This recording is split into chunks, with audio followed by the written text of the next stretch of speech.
So ayan, magandang umaga. Meron tayo ulit dito align.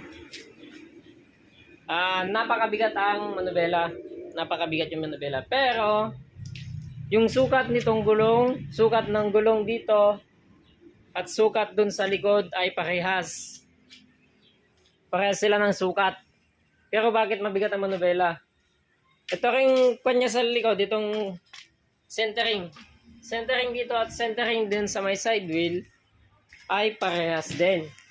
So wala tayong problema doon.